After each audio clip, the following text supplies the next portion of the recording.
शरीरं सुरूपं तथा वा कलत्रं यशश्चारुचित्रं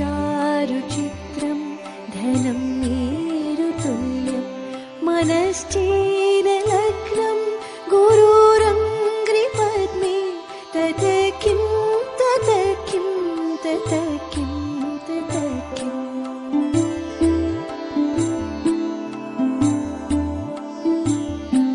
कलत्रं धनं पुत्रपौत्रादि सर्वं गृहं बान्धवा सर्वमेतद्धिजातं मनश्चेन लग्नं गुरुरङ्घ्रिपद्मे तत किं तत किं तत किं तत किम्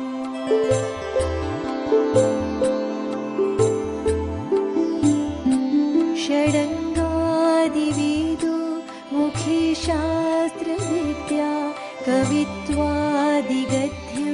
सुपद्यं करोति मनश्चेन लग्नं गुरुरङ्घ्रिपद्मे तत किं तत किं तत किं तत किम्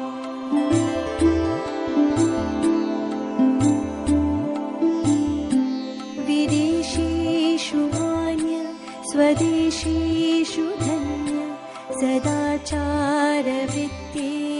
मत्तो न चान्य मनश्चेन लग्नं गुरोरङ्घ्रिपद्मे तत किं तत किं तत किं तत किम्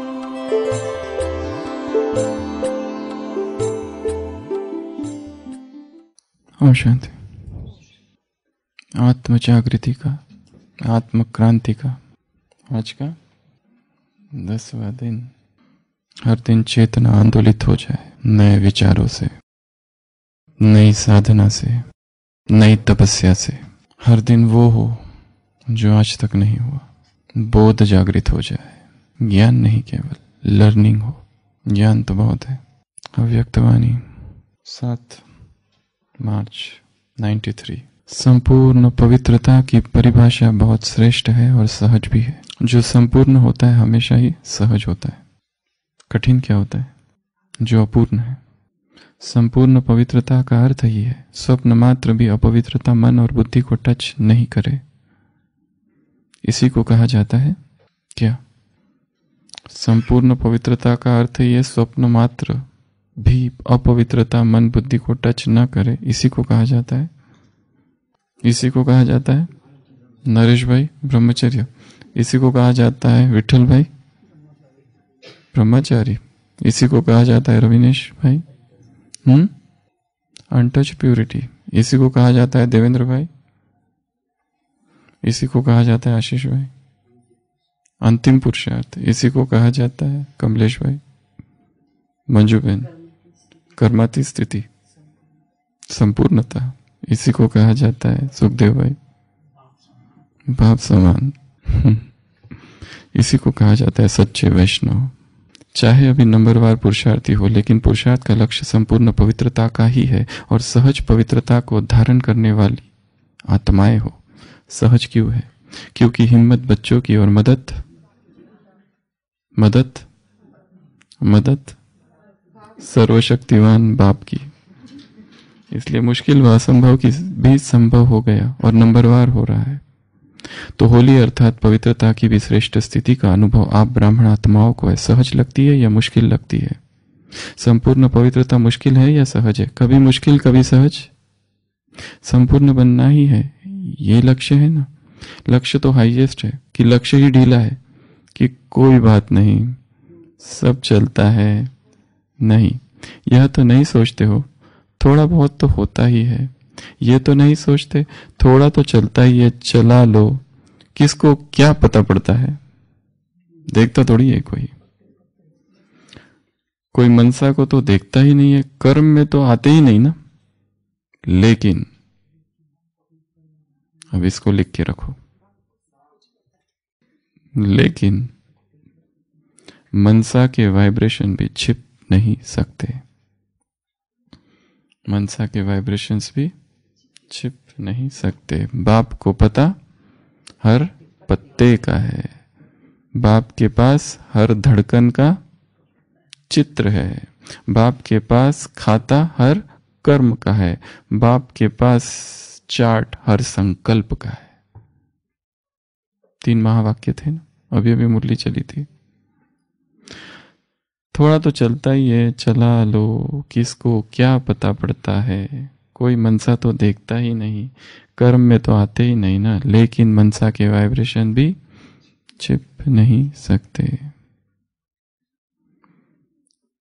चलाने वाले को बाप दादा अच्छी तरह से जानते हैं, ऐसे आउट नहीं करते, नहीं तो नाम भी आउट कर सकते हैं, लेकिन अभी नहीं करते। चलाने वाले स्वयं ही चलते चलते चलते चलते कहां पहुंच जाएंगे? त्रेता तक पहुंच जाएंगे, लेकिन लक्ष्य सभी का संपूर्ण पवित्रता का ही है। अव्यक्त वाणी 7 मार्च 1993, 15 नवंबर 2003 की अव्यक्त वाणी है। क्या कहा था उसमें? संपूर्ण पवित्रता के लिए बाबा थोड़ा हो गया, थोड़ा नहीं बहुत है। कब सफेद कागज पर काला दाग है। ध्यान से सुनो, कान खोल के सुनो, दोनों कान खोल के सुनो। कौन क्या देखता है, किसको क्या पता चलता है? कर्म में तो नहीं आए ना, केवल मन में हुआ। थॉट क्राइम्स, थॉट सिंस, मनसा विकर्म। क्या मनसा विकर्मों की भी सजा होती है? बोल में नहीं आए, बोल में तो नहीं आए, केवल सोचा, बस सोचा और तुरंत ठीक कर लिया। अभी क्या सजा? केवल सोचा, सोचा, सजा यह है कि समय वेस्ट हुआ, सजा यह है कि तुरंत पश्चाताप हुआ, सजा यह है कि स्थिति में हलचल हो गई, ये सजा है। क्योंकि स्थूल वचन में या कर्म में नहीं आए तो सजा तो है, परंतु सजा बहुत सूक्ष्म है, आंतरिक है, गुप्त है, खुद को ही अनुभव होती है। अभी तक स्थिति इतनी एक रस चालू थी, अचानक किसी को देखा और पुरानी बातें याद आ गई, पुराना मोह जागृत हो गया, तो स्थिति में क्या हुआ? हलचल, और फिर जंप ले लिया ऊपर। टाइम तो चला गया ना।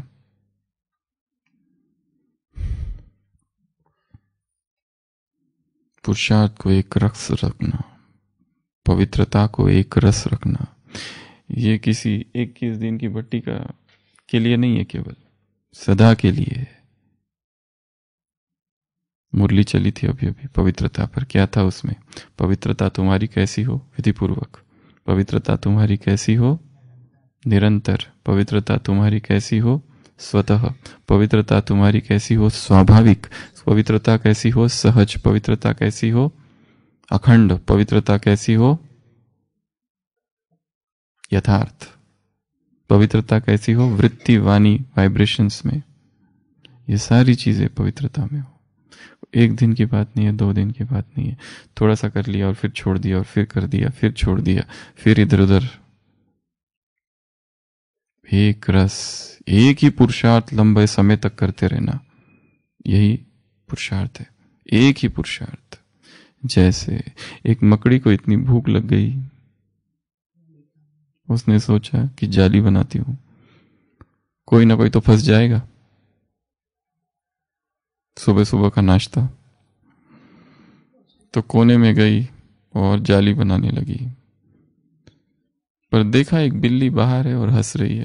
वो कहती है तुम क्यों हंसती हो? तो बिल्ली ने कहा कितनी मूर्ख हो, इतना साफ कोना है, या कौन फंसेगा? एकदम बिल्ली की बात हृदय में चली गई और मकड़ी ने सोचा ये ठीक जगह नहीं है, खिड़की पर चली गई। खिड़की पर अपना जाल बुनने लगी।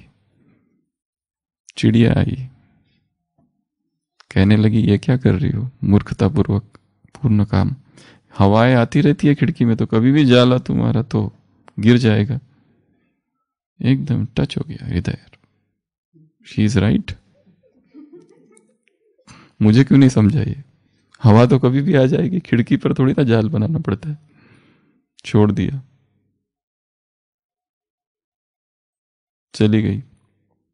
अलमारी थी, अलमारी के पास बनाने लगी और बना ही रही थी कॉकरोच। उसने कहा ये अलमारी तो अभी बिकने वाली है, क्या फायदा तुम जाल भी बना दोगी तो ये तो चला जाएगी। उसने वो छोड़ दिया। पर अब भूख, एक चींटी देख रही है उसको, कहती है कि मैं तुम्हें कब से देख रही हूं, तुम एक काम पूरा नहीं करती, थोड़ा करती हो छोड़ देती हो, थोड़ा करती हो छोड़ देती हो। वो मकड़ी भी सोचती, हाँ अगर पहली जगह बनाया होता तो कितना अच्छा होता। छोड़ती गई, छोड़ती गई, छोड़ती गई। पर अब पछताने से क्या, टाइम चला गया। उसी तरह ये पुरुषार्थ भी वैसा ही है। थोड़ा सा कर दिया, छोड़ दिया, फिर कहीं और से चालू किया, फिर कहीं और से चालू किया, फिर कुछ और चालू किया, फिर कुछ और चालू किया।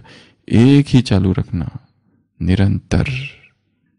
एक व्यक्ति से धोखा, सोचता है इससे ट्राई करता हूं ये ठीक रहेगा, इससे भी धोखा, फिर सोचता है उससे ट्राई करता हूं, फिर तो उससे भी धोखा। सारा जीवन उसी में चला जाता है। ब्रह्मचर्य अर्थात किसी स्त्री से वैराग नहीं, सब स्त्रियों से वैराग। ब्रह्मचर्य अर्थात किसी एक पुरुष से वैराग नहीं, सभी पुरुषों से वैराग। क्योंकि व्यक्ति का आकर्षण उसकी तरफ होता है। कोई एक व्यक्ति के साथ रहता है और उसमें कुछ अवगुण दिखते हैं और वो अवगुण किसी और में नहीं है, तो तुरंत अब आकर्षण उसकी तरफ जाता है। उसके साथ रहने के बाद फिर ये पता चलता है इसमें भी कुछ अवगुण है, और जो उसमें अवगुण है वो किसी तीसरे में नहीं है, तो आकर्षण तीसरे की तरफ जाता है। इधर से उधर, उधर से उधर, उधर से उधर मन डोलते रहता है। वो अर्थी होती है, इधर से जाते हैं, कंधा दुखता है तो फिर इधर से लेते हैं, फिर इधर से लेते हैं, फिर इधर से लेते हैं। ऐसा ही चेंज करना चालू रहता है। मन कहीं भरता नहीं है। एक व्यक्ति जो आज अच्छा लगता है, थोड़े दिन के बाद उसके दोष दिखाई देने लगते, पर तब तक देरी हो गई है, क्योंकि संबंध बड़ा घनिष्ठ हो गया है तब तक, अब छोड़ भी नहीं सकते। फिर व्यक्ति का मन डोलते ही रहता है, इधर से उधर, उधर से उधर। इसके लिए कल क्या अभ्यास बताया था, इस संसार के जितने संबंध है सब में कोई ना कोई दोष है। संबंधों के प्रति दोष दृष्टि। और क्या अभ्यास बताया था, वैराग। सभी चीजों को याद करना जो वैराग को पुष्ट करे अंदर।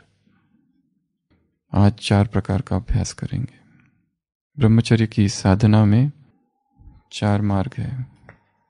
पहला कंट्रोल, दूसरा कंजर्व, तीसरा डाइवर्ट, चौथा कन्वर्ट। कंट्रोल अर्थात संयम, कंजर्व अर्थात संरक्षण करना, प्रिजर्व करना, संचित करना, डाइवर्ट करना अर्थात दिशा बदलना, रूपांतरित करना, कन्वर्शन या इसी को अच्छी भाषा में कहा जाता है सब्लिमेशन, उदात्तीकरण, पवित्रीकरण, उसकी पूरी उसका रूपांतर कर देना, उसका सप्रेशन नहीं, दमन नहीं, परंतु काम वासना का संपूर्ण sublimation of all the sensual desires. वो जो ऊर्जा नीचे बह रही थी अब ऊर्ध्वरेता योगी की ऊर्जा ऊपर बहने लगती है। तो ये 4 मेथड्स ब्रह्मचर्य की साधना में बताई जाती है। संपूर्ण पवित्रता की साधना में सबसे पहला है संयम, कंट्रोल। इसमें 8 बातें हैं।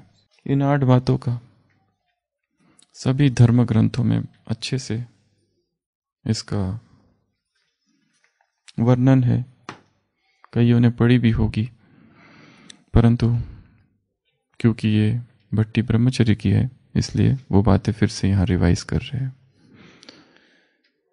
8 बातों में से किसी भी एक बात का यदि खंडन हो रहा है, किसी भी एक बात हो रही है, तो वो ब्रह्मचर्य का खंडन माना जाएगा।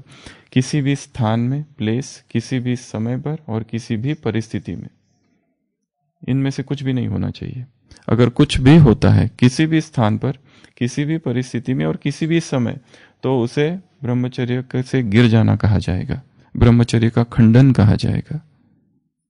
और ब्रह्मचर्य का जब खंडन हो जाता है तो आत्मा में आत्मग्लानि का भाव बढ़ जाता है।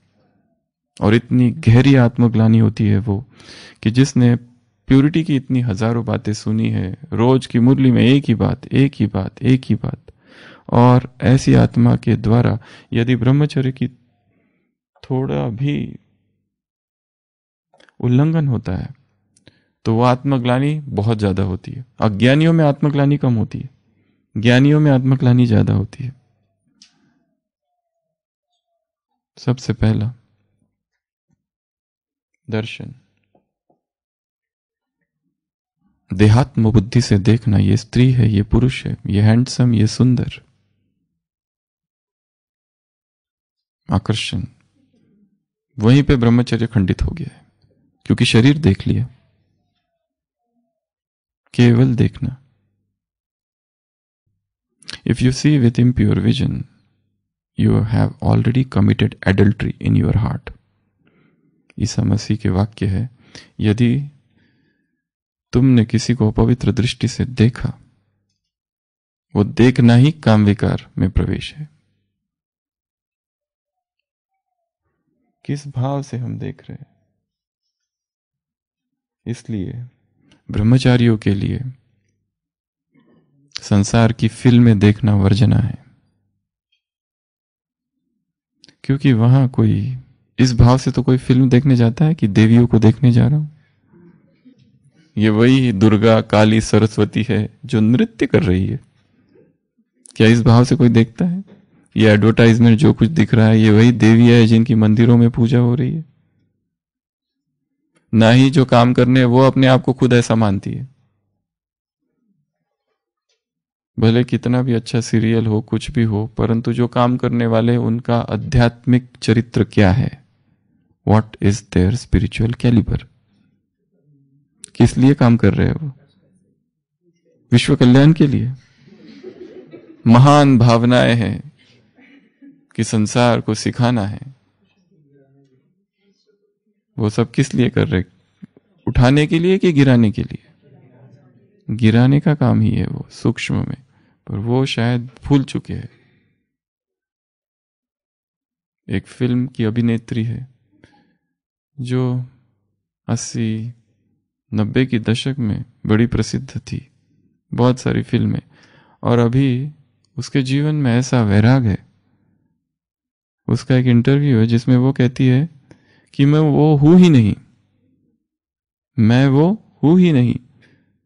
और लोग अभी जब मुझे मिलते हैं और एकदम आ जाते हैं ऑटोग्राफ और ये, उनसे मुझे घृणा होती है, नफरत होती है वो लोगों से, क्योंकि उन्होंने जिस व्यक्ति को देखा था वो तो मेरा ज्ञान काल था। अचानक उसके जीवन में ऐसा बदलाव आया क्योंकि जिस इंडस्ट्री ने उसको इतना उठाया, उसी इंडस्ट्री ने उस पर आरोप भी लगाया किसी किसी बात में, इसलिए वैराग आ गया उसको। पर वैराग ऐसा आया कि उस वैराग ने उसे भगवान की ओर मोड़ दिया, मेडिटेशन की ओर मोड़ दिया। और अभी का उसका जीवन एक अलग जीवन है जिसमें फिल्में और ये कुछ भी जरा भी वहां है नहीं। तो दर्शन, किस भाव से चीजों को हम देख रहे हैं, इसके लिए वो सारी चीजें देखनी ही नहीं है जो उत्तेजना उत्पन्न करे, जो देहात्म बुद्धि उत्पन्न करे, जो स्त्री भाव और पुरुष भाव लाए। दूसरा स्पर्श, ये उससे भी खतरनाक है। रामकृष्ण परमहंस के पास कोई आता था अज्ञानी, बैठता था और वो व्यक्ति चला जाता था तो एक पावड़ा लेके खोदते थे उस जमीन को, कहते थे ये जो है ना, ये विकारी है, ये भूमि को खोदो और फेंको, वो अपने वाइब्रेशंस छोड़ गया है वहां पर। तो उसमें भी स्पर्श, चमड़ी से स्पर्श। ये केवल शरीर का स्पर्श नहीं, ये मन स्पर्श कर रहा है, ये मन का स्पर्श है। वास्तव में मन का विकारों का स्पर्श है, ये विकारों से स्पर्श है, शरीर का शरीर से स्पर्श नहीं है। वो ऊपर से बहुत ही सामान्य साधारण सा दिखाई देता है, परंतु उस स्पर्श से उत्तेजनाएं उत्पन्न होती है। अगर स्पर्श होना ही चाहिए तो फिर वो वैसा स्पर्श हो जैसे एक माँ का स्पर्श होता है अपने बच्चे के लिए, वो वाला स्पर्श। पर उसके लिए तो माँ बनना पड़ेगा, और वो इतना आसान काम नहीं है। दोष न ब्रह्मा कुमार का, दोष न ब्रह्मा कुमारी का, दोष है उम्र का। कोमल त्वचा उत्तेजना उत्पन्न करती है चेतना में। ये जो ब्यूटी है, इट्स बट स्किन डिप, बस चमड़ी तक है, चमड़ी उखाड़ दो, कहाँ है सुंदरता। पर वही भ्रम उत्पन्न होता है कि ये सुंदर है, ये असुंदर है, ये ऐसा है, ये ऐसी है। ये स्पर्श जो है बहुत खतरनाक है, बहुत खतरनाक, क्योंकि वहीं वो रुकता नहीं है, वो तो यात्रा का आरंभ है विकार की। इसलिए जितना हो सके स्पर्श नहीं हो, चाहे वो कोई भी हो, कोई भी। अव्यक्त बाप दादा आते हैं, बैठते हैं, कितना कम स्पर्श है, स्वयं के शरीर से भी। उपराम है, दादिया है, 80 साल से अपना जीवन भगवान को दे दिया है, उनके प्रति भी कितना कम स्पर्श है। उस शरीर में भी कितना उनका, भगवान का अपने ही शरीर से कितना कम स्पर्श है। कुछ करते हुए देखा ऐसे ऐसे इधर उधर 8-8 घंटे, 9-9, 10-10 घंटे, 12-12 घंटे। तब पर वही उसका शरीर से एक है दूसरों के शरीर से स्पर्श, एक दूसरा है स्वयं के शरीर से स्पर्श, वो भी कम हो, वो भी कम हो। शरीर के, स्वयं के शरीर का स्पर्श, स्वयं के शरीर से प्रेम देखते रहते। एक नया सिंड्रोम आया है अभी मेडिकल फील्ड में, सेल्फी सिंड्रोम। सेल्फी सिंड्रोम कहते हैं इसको। इसकी उपमा नार्सिसस से की गई है। नार्सिसस नाम का एक व्यक्ति था जो तालाब के किनारे बैठता था और घंटों बैठा रहता था। क्यों? क्योंकि उसकी जो परछाई थी ना, जो तालाब में, उससे उसका प्यार हो गया। नार्सिसस सिंड्रोम, और उसी को हिंदी में कहते हैं नीलगिरी। तो नीलगिरी का पेड़ जो होता है ना, कहाँ होता है? झाड़, पानी के पास। वो उसका ही यादगार है। वो उसको अपने ही परछाई से प्यार हो गया, अपने ही चेहरे से प्यार हो गया है। यहाँ कुछ हो रहा है, इसको ठीक करता हूँ, फिर यहाँ कुछ, इसको ठीक करता हूँ, फिर यहाँ ठीक करता हूँ। और घिसते रहते बाथरूम में बैठकर आधा घंटा। उससे अच्छा होता आत्मा को घिसे। चेहरे को घिसते रहते, शैम्पू और क्या, फेस वॉश और क्या, क्रीम, पाउडर, बेसन और क्या, बॉडी लोशन और क्या, एलोवेरा और क्या। घिसते रहते, घिसते रहते, घिसते रहते। अंडे यहाँ ये हो रहा है, यहाँ काला हो रहा है, यहाँ पीला हो रहा है, वहां पीला हो रहा है, वहां ये हो रहा है, वहां हो रहा है। स्पर्श। ब्रह्मचारी अर्थात किसी के देह के स्पर्श से मुक्त। और हमारी अपनी देह भी ऐसी ना हो कि किसी को स्पर्श करने की इच्छा हो, और कोई हमें भी स्पर्श करे तो क्या अनुभव हो।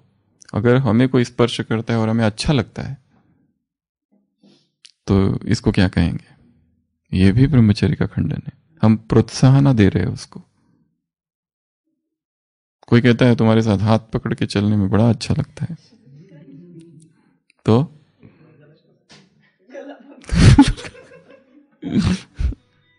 यहां तक कि भाई भाई, बहन बहन, इनका भी स्पर्श कम हो,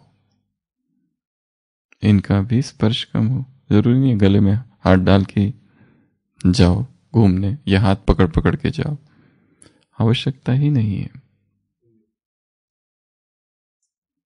सेम जेंडर्स, वो भी स्पर्श कम हो, उसमें भी माया है। तीसरा, प्रशंसा।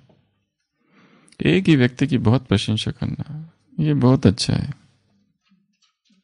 इसमें बहुत गुण है। इसके साथ सेवा करना अच्छा लगता है, बहुत सेवाधारी है, बहुत निमित्त भाव है, बहुत मीठा है, अच्छा बोलता है, चिंतन अच्छा है, दिखने में भी अच्छा है। बाल तो बहुत ही अच्छे, घने घने लंबे, माया ही हटा दी। किसी किसी का बालों में भी बड़ा मोह होता है, बाल रखते हैं लंबे लंबे एकदम पीछे तक, घुटनों तक। कितना टाइम जाता होगा उसको संवारने में। यह भी तो माया है। इसके पहले भी सुनाया था, विनोबा भावे बैठे हैं ट्रेन में, एक महिला बैठी है, गजरा लगाया हुआ है। वो उसको पूछते तुमको गजरा दिखाई देता है? वो कहते नहीं। तो क्यों लगाया? किस लिए लगाया है? दूसरों को दिखाने के लिए। वो हर चीज, वो हर वस्त्र, वो हर पहनावा जो दूसरों को दिखाने के लिए, इंप्रेस करने के लिए किया जा रहा है, दूसरे हमारी तरफ आकर्षित हो रहे हैं उससे। फिर हम में और उन फिल्मों में काम करने वालों में क्या अंतर? वो भी तो वही काम कर रहे। हेयर स्टाइल और काले पर्सनैलिटी डेवलपमेंट, काले करते हैं बाल, डाई, एक दिन तो पकड़े जाओगे। ऐसा तो हो नहीं सकता कि हमेशा ही छुपा रहे, राज तो एक दिन खुलेगा जरूर। और जिस दिन खुलेगा लोग ऐसे आंखें फाड़ फाड़ कर देखेंगे, ये क्या हो गया? बुढ़ापे को तो कोई रोक नहीं सकता है, कि रोक सकता है?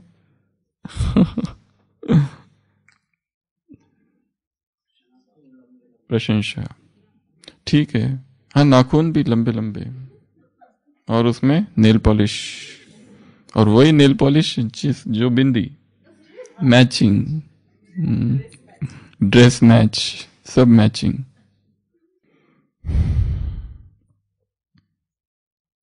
प्रशंसा, ये बहुत अच्छा है, वो बहुत अच्छा है, वो अच्छा नहीं, सभी अच्छे हैं।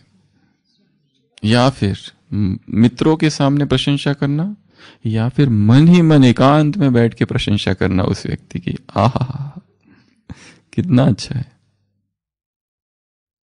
ये भी आकर्षण उत्पन्न करेगा, और ये तो ज्यादा आकर्षण उत्पन्न करेगा। उससे बात करने की इच्छा होगी, फोन नंबर, कांटेक्ट नंबर, उसके साथ फोटो, यादगार। कोई बाद में देखता भी है? कोई नहीं देखता। उसके बाद में खेलना, संस्कृत में शब्द है केली, उस व्यक्ति के साथ खेलना। उस दिन कहानी सुनाई थी ऋषि श्रृंग की। कमलेश भाई, क्या हुआ था ऋषि श्रृंग को? किसके साथ खेलने गया था? खेलते खेलते पहुंच गया उधर। तो ये भी पुरुषों का स्त्री के साथ खेलना, स्त्री पुरुषों का साथ साथ खेलना, इसको कहते हैं फ्री माइंडेडनेस। हम लोग फ्री है, liberal living, open hearted, open minded. वो पुराने धकोसला जैसा हमारा जीवन नहीं है। हम तो एकदम फ्री में बिलीव करते हैं, समानता, स्त्री पुरुष समान। पर इसमें बड़ा खतरा है, माया ही माया है इसमें। तो एक तो खेल ये है, एक डिजिटल खेल है, मैसेजेस वाला, इधर से एक मैसेज, उधर से एक, उधर से एक, इधर से एक, इधर से एक, इधर से एक। एक है मैसेजेस वाला और एक है इमोजीज वाला। इमोजीज पता है ना, वो स्माइल, इधर से गुस्सा, काला वाला, लाल वाला, फिर इधर से कुछ सॉरी, फिर इधर से सॉरी, उधर से सॉरी, उधर से सॉरी, उधर से सॉरी, मैसेजेस मैसेजेस, 1 घंटा तो गया सॉरी बोलने में। ये मैसेजेस बिजनेस सबसे पहले इसको बंद कर देना है। ये भी एक ट्रैप है, माया का जाल है, फंस जाता है उसमें आत्मा। तो ये खेलना जो है ना, अकेले में खेलो, भाइयों के साथ खेलो, बहने के साथ खेले, अगर खेलना ही है तो बाबा के साथ खेलो। अगला गुह्य भाष्य, सीक्रेट कॉन्वर्सेशन, सीक्रेट टॉक, एकांत में बैठकर। फोन पर बातें चालू है, किससे बात चालू है वो पता नहीं चलता है, क्योंकि बोलते कुछ भी नहीं। क्या चालू है समझ ही नहीं आता है, खाली ऐसे ही चलता है 1 घंटा तक। ठीक है, अरे क्या है। हाँ, सीक्रेट बात। इसीलिए कभी इस कोने में जहां अंधेरा है, कभी उस कोने में अंधेरा है, कमरे में देखते हुए खिड़कियां बंद कर कर कोई सुन तो नहीं रहा है, बाथरूम छत के ऊपर, जब सब कुछ हो गया, सेवा हो गई, सब हो गया, अब जाके आराम से बातें, थोड़ा सा रिफ्रेशमेंट। और यूजुअली होती है किसी का उद्धार करने की बातें चालू रहती है, उसको समझाते रहते हैं, ये मुरली पढ़ो, वो मुरली पढ़ो, ऐसा करो, वैसा करो। ये ज्ञान का ऐसा भी होता है, ऐसा ही होता है। किसी कन्या का, किसी बहन का उद्धार करने का पुरुषार्थ चालू होता है एकांत में, स्पेशल ट्यूशन। तो ये भी बड़ा खतरनाक है गुह्य भाष्य। अगला संकल्प, पुरुष का स्त्री के पास और स्त्री का पुरुष के पास जाने का संकल्प फिजिकली ब्रह्मचर्य का खंडन है। अभी गए नहीं है, जाने का संकल्प अर्थात प्लानिंग। कहाँ मिले, मिलना तो है ना, मिलना तो पड़ेगा ना, इतने दिनों से नहीं मिले, मिले कहाँ मिले, थोड़े एकांत स्थान। युधिष्ठिर से भी पूछा गया, क्या तुम्हारी माँ कुंती यदि बैठी है, क्या तुम्हारा मन काम विकार से मुक्त है? तो वो क्या कहता है, आई एम नॉट श्योर। इसलिए कहा गया है, पत्नी तो छोड़ो, माँ, बेटी या बहन, ये भी है कमरे में अकेले, तो भी वहां ज्यादा समय नहीं बैठना चाहिए, क्योंकि इंद्रियों का कोई भी भरोसा नहीं है। इतने स्ट्रिक्ट रूल्स क्यों बनाए गए हैं ब्रह्मचर्य के लिए? क्योंकि ये आत्माओं को गिरते हुए देखा गया है। इसलिए ये इसलिए नहीं कि उससे घृणा है, इसलिए नहीं कि उससे नफरत है, इसलिए नहीं है। ये सब दोष उसका है ही नहीं, मन में है, जन्म जन्म की वासनाएं फंसी है, भरी है, वो हलचल क्रिएट करती है। संकल्प, उसके बाद में 7वां अध्यावसाय, वास्तव में स्त्री के पास जाना, स्त्री का पुरुष के पास जाना, एक्चुअल मीटिंग। ये तो प्लानिंग थी, ये एक्चुअल मीटिंग। एंड लास्ट क्रिया निवृत्ति, काम विकार।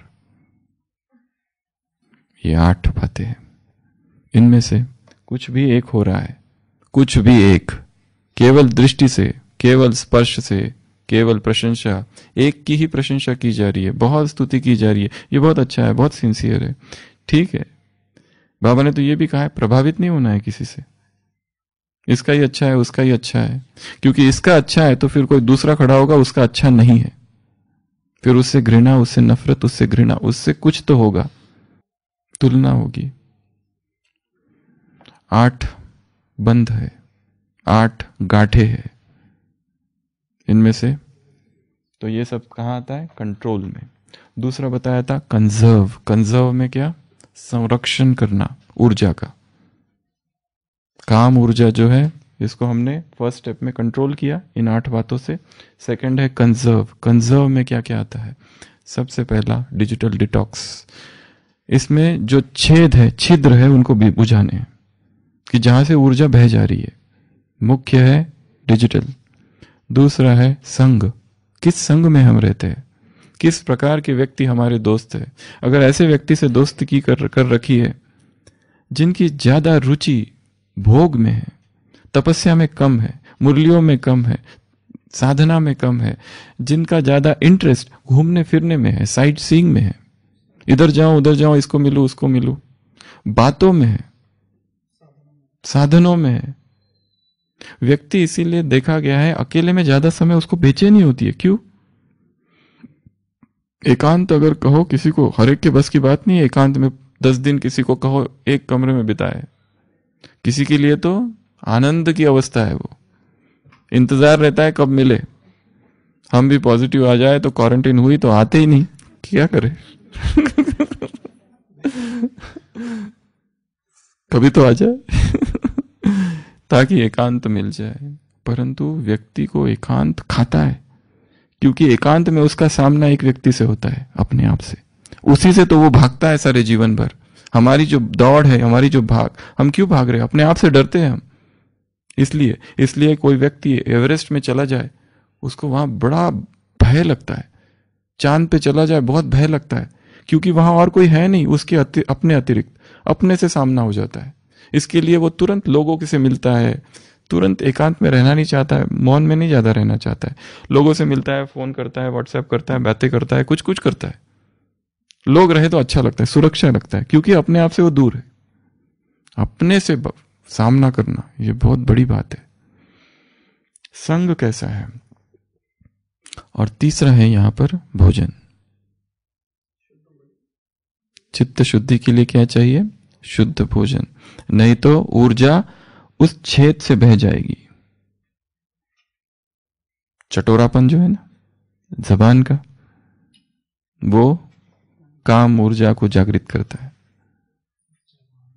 काम और भोजन ये दोनों एक जैसे काम करते हैं, दोनों में बहुत समानता है, ये दोनों समान है। जो उत्तेजना इसमें है वो उत्तेजना है इसमें, जो क्रेविंग इसमें है वही क्रेविंग इसमें है, जो यहां होता है वो यहां होता है। दोनों बिल्कुल समान है, एक साथ काम करने वाले। जैसे जैसे यहां होता है वैसे वैसा यहां होता है। इससे दूर रहो तो बेचैनी होती है, इससे दूर रहो तो भी बेचैनी होती है लोगों को। दोनों में समानता है। इसके ऊपर फिर आते हैं, अगला है तो ये 3 में 1 महीने। उसके बाद है डाइवर्ट करना है, सप्रेशन नहीं करना है, डाइवर्ट कर देना है 3 चीजों में। एक, ज्ञान की नवीनता में, ज्ञान के चिंतन में माइंड को बिजी रख देना है। अपने आप काम का कोई संकल्प ही नहीं आएगा। योग की नवीनता, योग के नए नए प्रयोग करते रहना है। और सेवाओं में लगा के रखो, अपने आप को बिजी रखो। जो व्यक्ति सेवाओं में ज्यादा बिजी रहते हैं उनको ये काम वगैरह कम सताता है। और जो खाली पीली बैठे हुए हैं, जिनको कोई सेवा ही नहीं है, 2 घंटा सेवा कर ली, अब कमरे में है, क्या करेंगे? इसलिए बिजी रहना सबसे बेस्ट है, सबसे बेस्ट। दिन रात बिजी रहो, बहुत अच्छा है। कम से कम विकर्म तो नहीं हो रहे, नहीं तो विकर्म और कुमार और जो कर सकते हैं वो हार्ड वर्क करे, हार्ड सेवा करे, जिसमें मेहनत है, जिसमें पसीना बहे। कई सेंटरों पे हमने देखा एक ही कुमार होता है, सब कुछ करता है। वो ऑडियो भी देखता है, फिर वो सामान भी लाता है, सफाई भी करता है, सब कुछ करता है। Is all rounder. ऐसे सब कुछ उसी को करना है। एक दुख होता है कि योग के लिए कम टाइम मिल रहा है, परंतु फिर भी विकारों में तो नहीं जाता है, उसकी स्थिति अच्छी रहती है और दुआएं होती है, बाबा का आशीर्वाद होता है उसके हाथ सिर पर। इसलिए सेवाओं में बिजी रहना है, कुछ ना कुछ करते रहना है, खाली नहीं बैठना है। कुछ भी नहीं है तो अलमारी में किताब है ना, सारी निकालो फिर लगाओ सफाई चालू करो, सफाई अभियान, पूरे बाथरूम को क्लीन करने लगो, कुछ ना कुछ करते रहो ये भी ठीक है, चावल और गेहूं अलग तो बिजी तो रखना है, कैसे भी करके खुद को बिजी रखना है। सबसे बेस्ट काम है बिजी रखने का क्लीनिंग, गार्डनिंग, ये सब चीजों में खुद को बिजी रखते रहना है। तो डाइवर्ट करना है तो सेवा में डाइवर्ट कर दो माइंड को, ज्ञान में डाइवर्ट कर दो, ज्ञान के पॉइंट्स निकालो, पूरी मुरली लिखो। कुछ भी नहीं, बुद्धि ज्यादा काम नहीं करती है ना, चिंतन हमारा होता नहीं है, लिखना चालू करो पूरी की पूरी बुद्धि। प्रश्न निकालो उसमें से, सोमान निकालो उसमें से, पूरी की पूरी मुरली, पूरा वरदान के वरदान यथा जैसे के वैसे याद कर लो। अच्छा। फिर कितनी बड़ी बात है। हमारे पास माताएं आती है, अपनी डायरिया दिखाती है। एक माता आई थी, 1,00,000 बरसों लिखा था, मैं मास्टर सर्वशक्तिवान हूँ। मैंने कहा कैसे हो? ऐसे करती है, मास्टर सर्वशक्तिवान। कितना नशा है उसको। वो पूरा एकदम नशे में, डायरी कितनी डायरिया भर दी। वहां पे भी ओपीडी के बाहर बैठी बैठी भी लिखना चालू, नंबर आने तक, मैं मास्टर सर्वशक्तिवान हूँ, मास्टर सर्वशक्ति। मैंने कहा आपको दवाई की जरूरत ही नहीं, यही दवाई है। तो बिजी रखना है बस, ये मेन है। तो डी से डाइवर्ट। और तीसरा जो है लास्ट, कन्वर्ट या कंजर्व या सब्लिमेशन, ये वास्तव में परिणाम है ये तीनों का। ये तीनों अगर करो तो ये अपने आप होगा। इसमें क्या हो रहा है, जो ओजस शक्ति ओजस में रूपांतरित होती है, काम की शक्ति जो है, क्योंकि शक्ति एक ही है। जो व्यक्ति बहुत अच्छा म्यूजिक बजा रहा है, वो कौन सी शक्ति है? वो काम की ही ऊर्जा रूपांतरित हो गई है म्यूजिक में। जो कोई बहुत अच्छा गीत गाता है, वो कौन सी ऊर्जा है? ऊर्जा एक ही है, ऊर्जा दो नहीं है, ऊर्जा एक ही है। वही काम अब उसमें रूपांतरित हो गया है। कोई बहुत अच्छा लिखता है, गाता है, बोलता है, चिंतन करता है, वो क्या है? वो उसी की ऊर्जा है। कोई बिजनेस में बहुत आगे निकल गया है, कहां से निकल गया है? उसने अपनी ऊर्जा को उधर दिशा दे दी है। कोई लेखन में बहुत अच्छा है, साहित्य में बहुत अच्छा है, कोई बहुत अच्छी मूर्ति बनाता है, चित्र बनाता है, कहां, कौन सी ऊर्जा है वो? क्योंकि उसने वो सारे अपने आप ब्लॉक कर दिए एक रीति से, प्रकृति में ऊपर चला गया। वो शरीर से किसी भी रीति से जो ऊपर जाएगा वो शक्तिशाली हो जाएगा, चाहे वो चित्रकार हो, गायक हो, अध्यात्म में हो, किसी भी क्षेत्र में हो। तो ये जो ऊर्जा है काम की, यही काम की ऊर्जा बनकर रूपांतरित होगी ऊर्ध्वरेता और ऊपर बहने लगेगी। जो नीचे बहती थी तो वेस्ट होती थी, अब ऊपर बहने लगेगी। तो ये 4 चीजें हैं। पहला बताया, क्या बताया? पहला संयम, कंट्रोल। दूसरा बताया कंजर्व, अर्थात संरक्षित करना। जो ब्लॉक लीकेजेस है, उसको, घड़े में जो छेद है ना, उसको ये कर देना। तीसरा बताया डाइवर्ट कर देना, उसको माइंड को ही डाइवर्ट कर देना। इसमें और एक चीज है, घूमने निकल जाना, प्रकृति के नजदीक चले जाना, माइंड डाइवर्ट हो जाता है, वहां काम विकार नहीं सताता है व्यक्ति को। साहित्य में खो जाना, कविता, कुछ भी जिससे माइंड डाइवर्ट हो जाए, या संगठन में चले जाना। एक बड़ा सूक्ष्म सिद्धांत है जो बुद्ध का सिद्धांत है, बुद्धम शरणम गच्छामि, धम्मम शरणम गच्छामि, संघम शरणम गच्छामि। बहुत सोच समझ के महात्मा बुद्ध ने यह सिद्धांत रखा। पहला कहा बुद्ध की शरण में आओ, पर बुद्ध बड़ा सूक्ष्म तत्व है और उसे पता था मैं कुछ समय के बाद नहीं रहूंगा, इसलिए धम्मम शरणम गच्छामि। धर्म तो रहेगा पर धर्म थोड़ा स्थूल है। बुद्ध तो अवस्था का नाम है, वो व्यक्ति बुद्ध नहीं है। उन्होंने तो खुद कहा मेरे पहले पता नहीं कितने बुद्ध हो, किसी एक व्यक्ति की मोनोपोली नहीं है बुद्ध। बुद्ध स्थिति का नाम है। तो बुद्ध तो चला जाएगा, वो स्थिति में सब नहीं, उसकी शरण में, पर वो नहीं रहा। फिर धर्म रहा, तो धर्म की शरण में जाओ, पर धर्म भी सूक्ष्म है, सब नहीं समझ पाएंगे, इसलिए तीसरा रखा संघम शरणम, वो तो रहेगा ही। ये जो संगठन है ना, ये तो रहेगा ही, ये स्थूल है, इसलिए स्थिति नीचे चली जाए, संगठन में आके बैठो। इसलिए भगवान ने क्या जरूरत थी परिवार स्थापन करने की? यही जरूरत थी, क्योंकि सब इतने महान तपस्वी योगी नहीं है कि जो इंडिपेंडेंट अपनी उन्नति कर सके। यहाँ तो इतने अप डाउन है, इतने अप डाउन है, और भगवान को पता है ये सारी आत्मा इतने वर्षों से एक साल साथ में रह रही है, द्वापर से, इनके आपस में इतने हिसाब है, पर इनके द्वारा इनकी उन्नति होनी है, इसलिए इस संगठन का निर्माण किया गया है। इसलिए ये संगठन बहुत काम का, ये संगठन किला है। इस किले के बाहर जाओगे तो विकर्म होंगे, किले के अंदर रहोगे तो विकर्म नहीं होंगे। इसलिए संगठन के बाहर जाने का तो अब पुरुषार्थ नहीं करना है, नहीं तो गए। माया तो बस द्वार पर ही है। टाइम हो गया, ये आज फिर रह गया भोजन का था, तो आज भोजन का क्या पुरुषार्थ करेंगे? कुछ भी नहीं, खाओ पियो मौज करो ऐसे। कल जो पुरुषार्थ बताया था वही पुरुषार्थ को और दृढ़ता से करेंगे। पहला 12 बजे तक जितना हो सके, जो कर सके वो निर्जला, जो नहीं कर सके वो जूस ले, सलाद, जो नहीं कर सके वो जूस, जो वो भी नहीं कर सके वो फिर सलाद। नहीं तो अपने पेट को आराम देना है 12 बजे तक, कुछ नहीं, न खाना न पीना। अब जिनकी दवाइयाँ है, हमारा ये है, हमारा वो है, 1000 चीजें हैं, वो जूस ले लो, एडजस्ट करना है आपको, पर संयम होना चाहिए। मेन चीज है संयम। मेन चीज भोजन की नहीं है, मेन चीज ऊर्जा पर हम काम कर रहे हैं। तो 12 बजे तक, उसके बाद में जितना हो सके अनाज केवल एक बार, रात में या दोपहर में, हो सके तो रात का टाइम अच्छा है। और सारे दिन भर अपने आप को हल्का रखना है।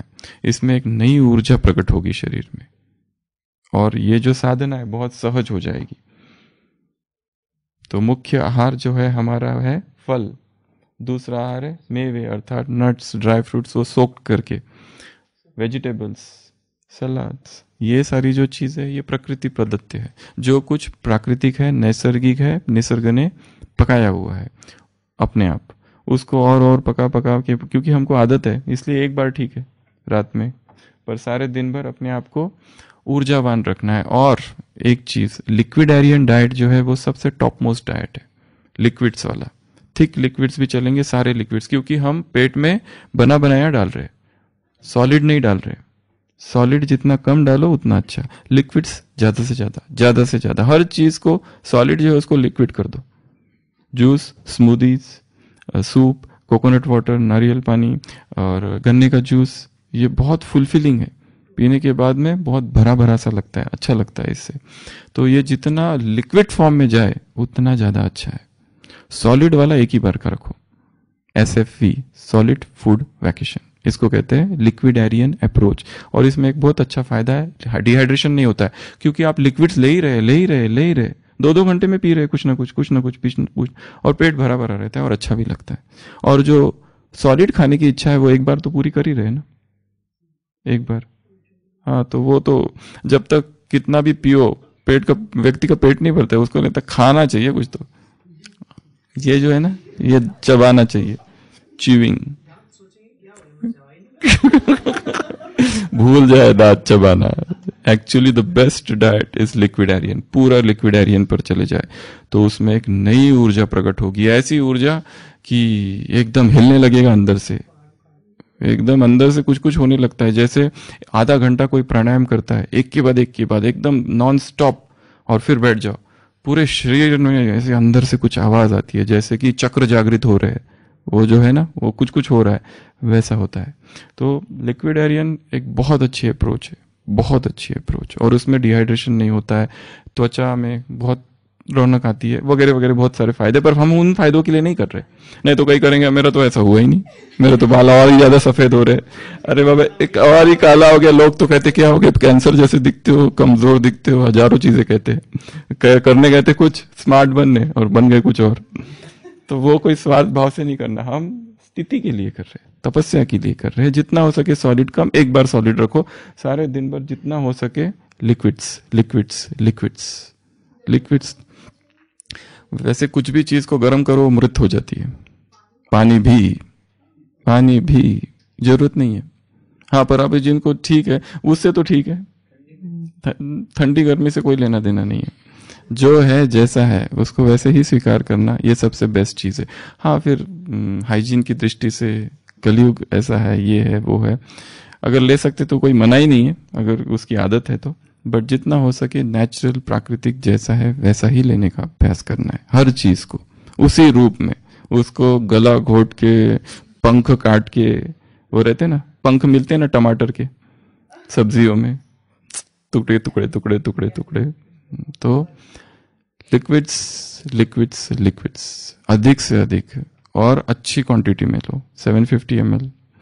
फिर ये एक अप्रोच है, इसके आगे भी बहुत सारी स्टेजेस है, बट लिक्विड्स तक जाना है, ठीक है। हम फिजिकली उससे कोई फर्क नहीं पड़ता, अच्छा लो, थिक लिक्विड्स लो, थिक बना के, उसमें हर चीज को, ड्राई फ्रूट्स होते हैं भिगो के रखो, उसको फिर मिक्सी में डाल दो दूसरे दिन। तो बहुत सारी चीजें हैं जो ले सकते हैं।